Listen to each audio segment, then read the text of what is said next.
Nous allons voir ensemble la pathologie de l'hypophyse, cette glande tellement indispensable et dont le rôle dans l'homéostasie est capital.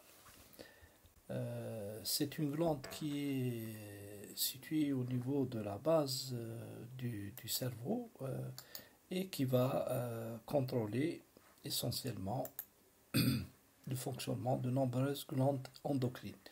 Donc, qu'est-ce que ça veut dire? Ça veut dire qu'il y a parfois, quand il y a une insuffisance antihypophysaire, ça peut avoir une action sur plusieurs organes en même temps, sur plusieurs donc glandes en même temps, et ça pourrait engendrer des insuffisances, par exemple thyriotropes, gonadotropes et corticotropes. Donc, là, cette forme-là, donc vous avez l'adénohypophyse et vous avez la post-hypophyse avec chacune les hormones qui sont sécrétées par ces deux différentes parties de la glande et bien sûr elle est en relation avec l'hypothalamus à travers lequel vous avez des rétrocontrôles, feedback négatif ou feedback positif. Je vous donne un exemple de rétrocontrôle. Vous avez par exemple ici, au niveau de l'hypothalamus, vous avez la sécrétion de la CRH, c'est la stimuline qui permet donc d'entraîner une sécrétion d'ACTH. Donc, supposez que la corticosurrénale donc baisse, augmente le taux de cortisol. Donc, il y a une messagerie qui va aller vers l'hypothalamus et donc donner, donner donc l'information qu'il y a un excès de cortisol dans le sang. Donc il va avoir un effet négatif sur l'inhibition de la CRH qui elle-même inhibe la sécrétion d'ACTH qui elle-même va entraîner une inhibition de la sécrétion de cortisol. Et le contraire va se passer quand vous avez une baisse du cortisol au niveau périphérique. Ça va avoir un effet positif sur la stimulation de la CRH qui va elle-même stimuler la sécrétion d'ACTH et revenir vers la glande surrénalienne pour sécréter le maximum de cortisol. On va commencer par l'insuffisance antéhypophysaire. Le syndrome clinique de l'insuffisance antéhypophysaire, c'est en fait une triple insuffisance, comme je viens de vous le dire, donc une insuffisance thyroïdienne, surrénale et gonadique. Et dans cette pathologie, nous avons cinq signes cliniques majeurs. L'asthénie, la fatigue, les lipothymies, les signes cutanés, l'hypotension artérielle et les troubles sexuels. Et vous allez comprendre que ces signes cliniques sont en relation directe, souvenez-vous bien des effets physiologiques de chaque hormone, des hormones glucocorticoïdes, des hormones thyroïdiennes, des hormones gonadiques, et vous allez voir que cela n'est que la conséquence d'une insuffisance en sécrétion de ces hormones. On va commencer par l'asthénie. Sémiologiquement, l'asthénie de l'insuffisance antéhypophysaire a des caractéristiques. Ces caractéristiques sont d'abord son importance. Cette asthénie est très importante. Elle est ressentie réellement par le patient. Et les ressentis, elle est progressive. Et bien sûr, les caractéristiques sémiologiques, c'est qu'elle est donc progressive et elle augmente par l'effort et au cours de la journée. C'est-à-dire que les patients se sentent presque normaux ou fatigués au réveil, mais au fur et à mesure que la journée avance, ils vont se fatiguer davantage et il arrive un moment où ils ne peuvent plus tenir. Donc, c'est cette caractéristique sémiologique d'augmentation à l'effort est plus marquée en fin de journée qui caractérise l'asthénie ou la fatigue de l'insuffisance antéhypophysaire. Évidemment, cette asthénie, elle est globale, elle est physique, elle est psychique et elle est sexuelle. C'est-à-dire que les patients ne peuvent rien réaliser en fin de compte. Le deuxième signe, c'est en fait les lipothymies. Et la lipothymie, c'est en fait des malaises généraux avec sensation de dérobement des jambes, perte de connaissance et de plus en plus fréquente à l'effort. Et les patients se plaignent de ce symptôme et peuvent aller consulter plusieurs médecins, mais ça dépend. Ils peuvent tomber sur le banc ou parfois aller vers en neurologie, aller par exemple en cardiologie, etc. L'essentiel, c'est de voir globalement la symptomatologie. Quand on essaye de lier, par exemple, les 5 signes en même temps, on peut poser le diagnostic assez facilement. Les signes cutanés, c'est également des signes importants et ils permettent le diagnostic et sont dus au déficit de la STH et en corticotrophie.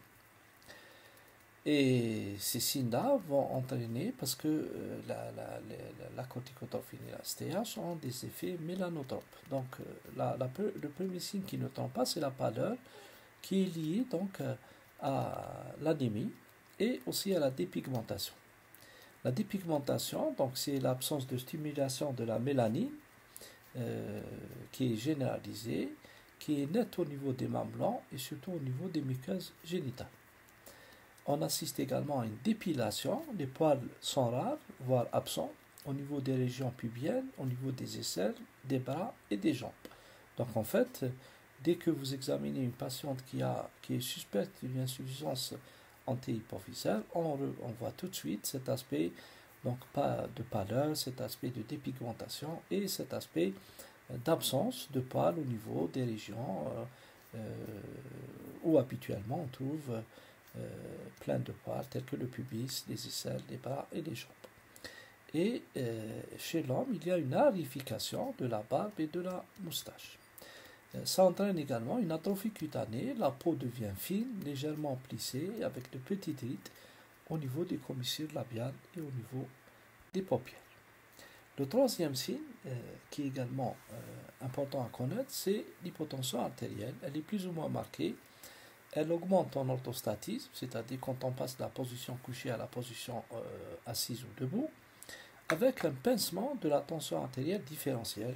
Donc vous allez avoir une tension par exemple à 12-10 ou à 10-7 ou 10-8, etc. L'essentiel, c'est que ce pincement de la tension artérielle va attirer votre attention sur cette hypotension artérielle. Les troubles sexuels donc, peuvent être fonctionnels ou physiques. Donc si c'est fonctionnel, chez la femme, on aura une aménorrhée, qui est un symptôme majeur, donc l'arrêt des menstruations. Elle est précoce, constante et isolée, c'est-à-dire sans bouffée de chaleur, donc ce qui pose le diagnostic différentiel avec la ménopause. Et chez l'homme, il y a une impuissance qui est précoce et qui est souvent le motif de consultation. Et vous voyez très bien que ces signes-là sont en rapport avec l'absence de sécrétion de FSH et de LH par l'hypophyse qui elles-mêmes vont stimuler les hormones sexuelles au niveau des ovaires et des testicules. Et donc la conséquence directe, ce sont ces signes-là chez la femme et chez l'homme.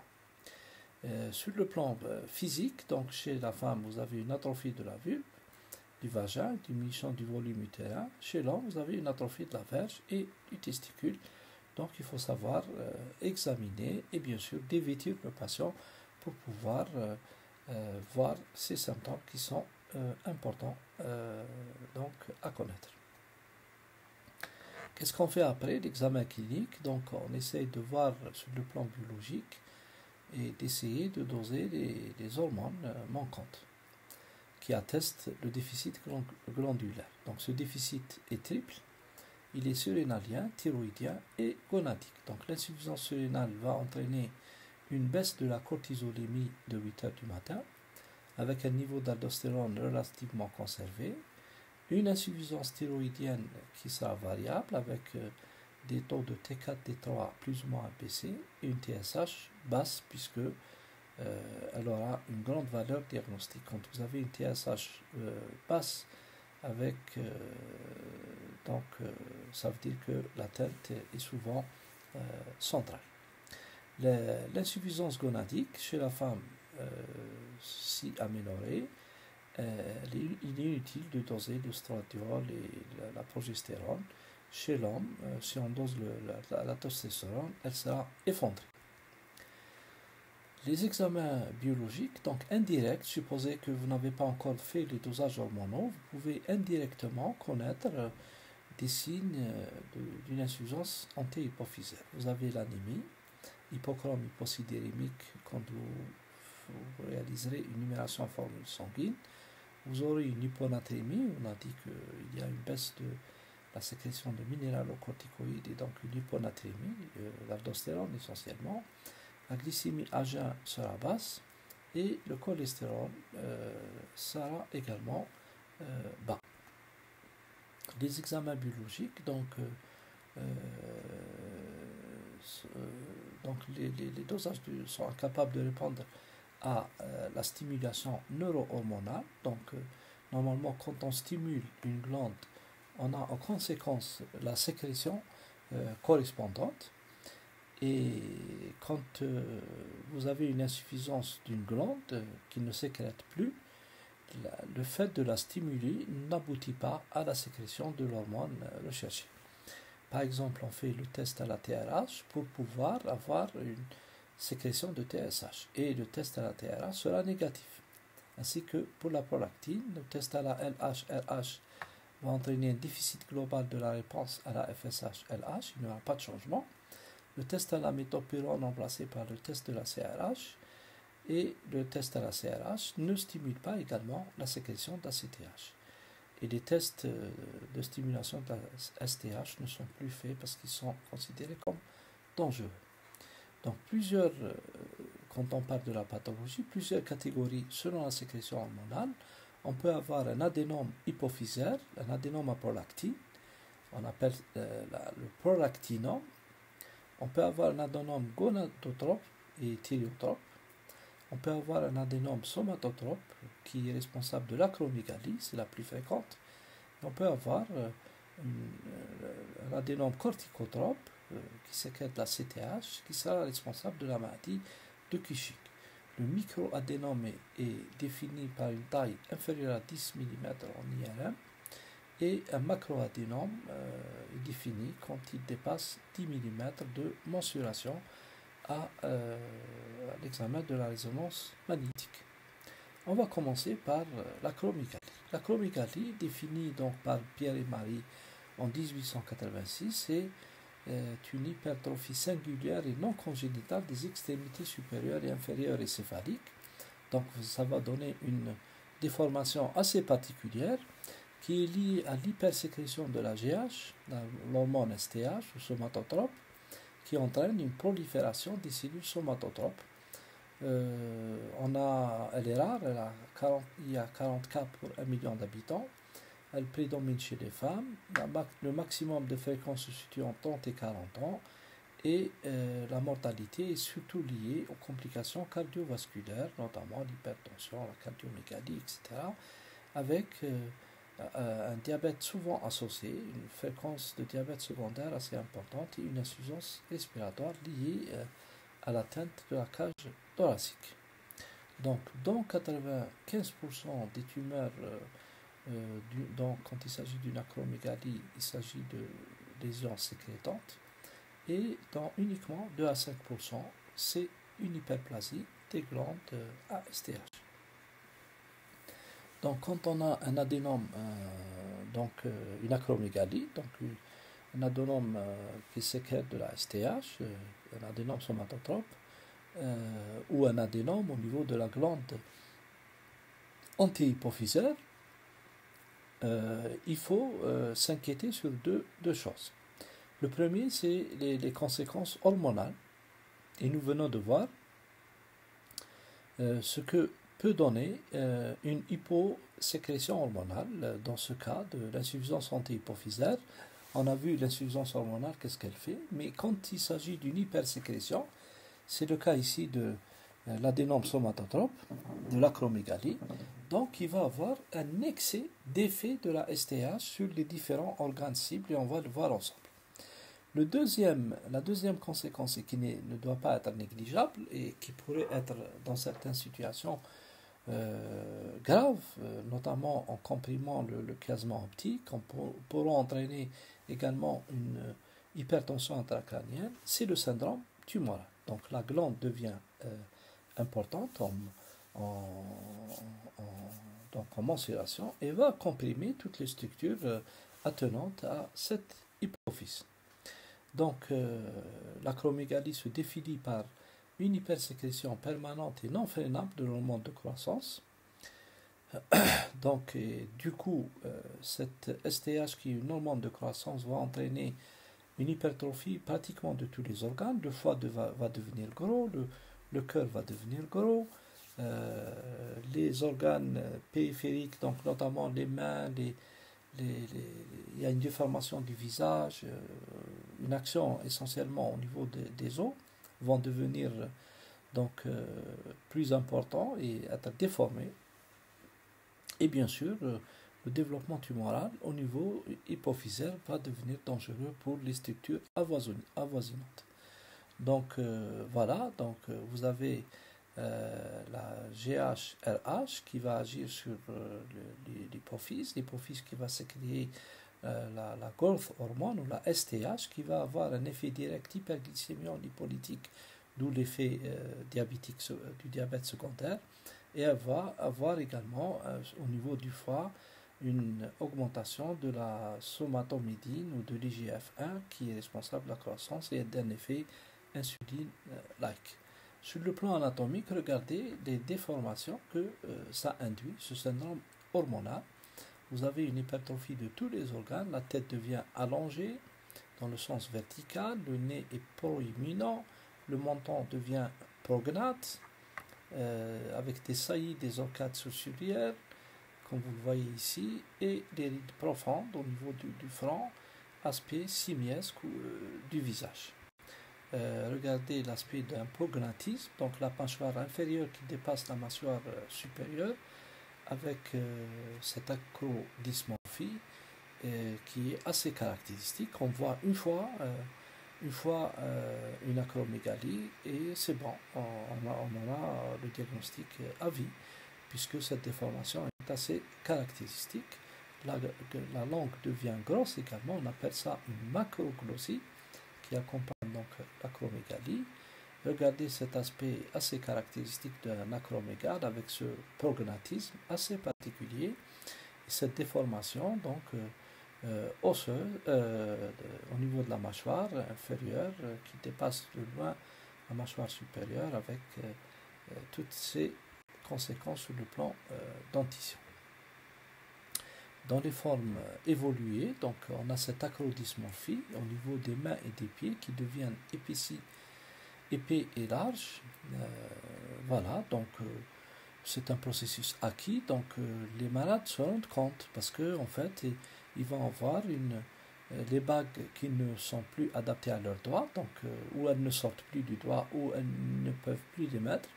Les chaussures deviennent petites, donc il faut qu'ils augmentent la taille de leurs chaussures. Les chapeaux, les casquettes, en fait tout. Donc toutes les pointures vont être augmentées normalement. À l'interrogatoire, on peut se retrouver cet aspect assez facilement.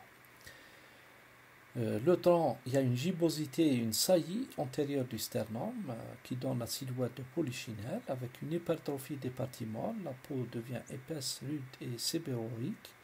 Sudation constante et organomégalie, donc cardiomégalie, hépatomégalie. Regardez, quand on compare une main normale avec une main d'un acromégalie, un pied d'un acromégale, un pied normal, et regardez là cet aspect épaissi embattoir, les doigts courts et budinés, le tronc avec cette gibbosité accentuée au niveau avec une saillie du sternum.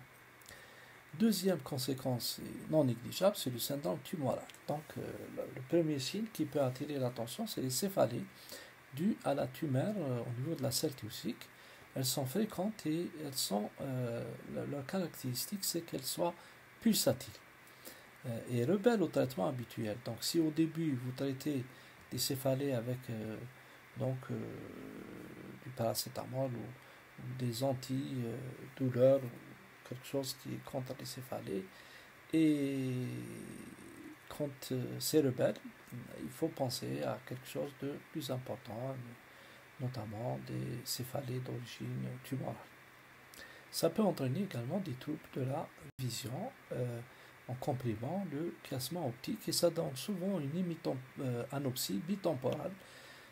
Les troubles de la vision sont en fait dus à la compression du chiasma optique qu'on met en évidence grâce à cet appareil de Goldmann. Regardez anatomiquement, c'est l'adénome somatotrope qui se retrouve ici et qui va comprimer ces deux faisceaux au niveau du champ visuel, les deux faisceaux qui sont donc au niveau temporal. Et donc quand on a les deux qui sont comprimés, on a une anopsie bitemporale. Comment ça se traduit? Sur le plan donc visuel, ici vous avez une photo normale. Quand vous avez une hémianopsie bitemporale, vous avez donc les deux parties du temporal qui sont exclues de l'image. Donc le patient ne verra que la partie centrale et les deux parties temporales, c'est l'hémianopsie bitemporale, seront exclues, donc il ne verra que la partie centrale du coup. Donc vous pouvez faire ça avec le doigt et montrer au patient le déroulement de votre doigt et dès que le patient ne voit plus, il va vous indiquer la partie qui est touchée par l'exclusion donc visuelle. On peut avoir une paralysie oculomotrice, on peut même avoir un œdème papillaire important et ensuite un œdème cérébral, lié à l'œdème cérébral. Donc le retentissement hormonal va aller également sur les os, donc au niveau de la colonne vertébrale, on aura des vertèbres déformées, hypertrophiées avec des ostéophytes. Sur le rein, on aura une lithiase rénale fréquente. Sur le plan radiologique, avant l'avènement du scanner, on faisait des radios standards et on voyait uniquement la selle tulsique qui est ballonnée, qui est donc avec une hypertrophie des clinoïdes. Ensuite, la TDM nous a permis de voir des images plus claires. Elle permet donc la précision du volume de la tumeur. On verra exactement la taille de la tumeur, sa situation et ses extensions extracellaires qui donneraient donc le feu vert pour une intervention dans les meilleurs délais. Parce que dès qu'il y a une extension importante, il faut craindre l'œdème cérébral et même la destruction des organes voisins, notamment la cécité imminente. Regardez ici, on a une image, si on veut encore être plus précis, sur le volume, sur la situation des extensions, on fait une imagerie par résonance magnétique et vous voyez ici l'adénome, ici hypophysaire, regardez en schéma ici, vous le voyez ici, on voit les structures empoisonnantes et on peut dire s'il y a une extension extracellaire, s'il y a quelle est la taille exacte de cet adénome et c'est un examen indispensable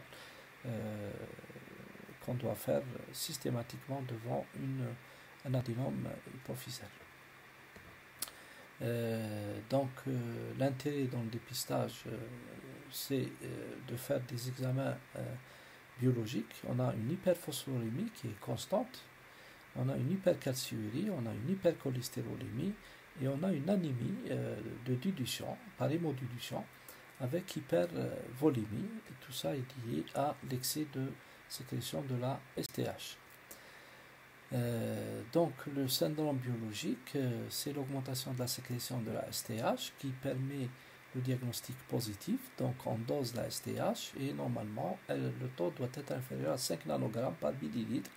Le diagnostic sera certain si le taux dépasse 15 nanogrammes par millilitre à jeun. En cas de doute, on fait le test de freinage par la GPO. La GPO, on donne du 75 grammes de glucose et on voit la réaction à cette hyperglycémie. Normalement, si un sujet normal, cette hormone contre-régulatrice, quand il y a un état d'hyperglycémie, va baisser au-dessous de 2 nanogrammes. Ce qui se passe dans l'acromégalie, c'est que le test est négatif et il n'y a pas de freination ou de freinage de cette STH, donc qui sécrète pour son propre compte. L'adénome sécrète d'une manière autonome. On peut avoir une augmentation des somatomédines, des GF1, normalement il ne doit pas dépasser 2,5 nanogrammes. On peut faire le test à la L-Dopa ou la bromocriptine en donnant 500 mg de L-Dopa per os, qui va entraîner normalement une diminution de 50% du taux de base de STH chez un sujet qui n'a pas d'adénome à prolactine. Le test à la TRH, c'est le sujet normal, l'administration IV de 200 microgrammes de TRH ne stimule pas la sécrétion de STH et dans l'acromégalie, il y a au contraire une augmentation de la STH. Donc, sur le plan biologique, augmentation de l'hormone somatotrope, ou la GH, et l'IGF-1, qui est non freinable par le test de la GPO. Et bien sûr, sur le plan IRM, on met en évidence un adénome grâce à la résonance magnétique. Bien, on passe à la deuxième pathologie qui concerne l'hypophyse, c'est l'hyperprolactinémie ou l'adénome aprolactine. Donc nous avons vu l'adénome somatotrope, qu'est-ce qui peut être à l'origine. Nous allons voir maintenant l'hyperprolactinémie. L'hyperprolactinémie, en fait, c'est une affection qui est fréquente. Beaucoup sont liés à la prise médicamenteuse. Ne pas méconnaître les tumeurs hypophysaires sécrétantes qui sont les prolactinomes. Les prolactinomes, ce sont des tumeurs qui sécrètent d'une manière autonome la prolactine. Donc, ça concerne essentiellement la femme, ça peut se voir chez les hommes. Et les signes sont directement liés à l'hyperprolactinémie. Donc on a l'aménorrhée précoce, constante, parfois précédée par une spadioménorrhée. La galactorrhée, c'est le deuxième signe, donc dû à l'hyperprolactinémie au niveau au volume des glandes mammaires. Donc cette galactorrhée, c'est la production de lait au niveau des seins, des canaux galactophores, et normalement qui doit être uniquement présente au moment de la grossesse ou au moment de la lactation. Si elle est présente en dehors, il faut évoquer la possibilité d'un adénome à prolactine qu'il faudrait retenir après avoir bien sûr éliminé la prise médicamenteuse et autre chose. Cet écoulement peut être spontané, c'est-à-dire la malade rapporte que ses sous-vêtements sont souvent imprégnés de lait ou de liquide, et bien sûr vous pouvez également presser le mamelon et avoir une sécrétion de lait à ce niveau-là. Et c'est une galactorrhée à multipores, pas à unipore, mais à plusieurs pores. C'est-à-dire plusieurs pores peuvent laisser sortir du lait à travers le sein. Ça peut exister chez l'homme également, et ça se traduit par une impuissance qui est précoce, qui est motif de consultation. Et chez l'homme, on assiste à la présence d'une gynécomastie. Normalement, l'homme n'a pas de sein, mais quand il commence à avoir des seins, on appelle ça une gynécomastie, avec la présence de galactorrhée. Les deux sexes partagent par contre les mêmes symptômes sur les conséquences hypophysaires, c'est-à-dire le syndrome tumoral, les céphalées, les troubles de la vision par compression du chiasme optique.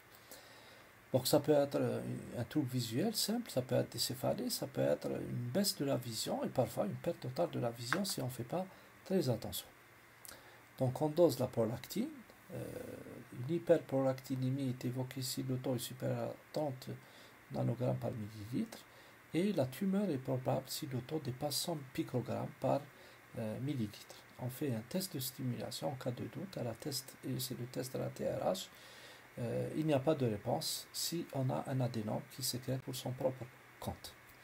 Donc la radio de la selle tussique n'est plus faite, on fait plutôt une TDM et le compte permet de voir la tumeur. Elle étudie ses extensions vers le haut et dans un deuxième temps. Donc on est arrivé ici au niveau de l'IRM et va guider essentiellement le geste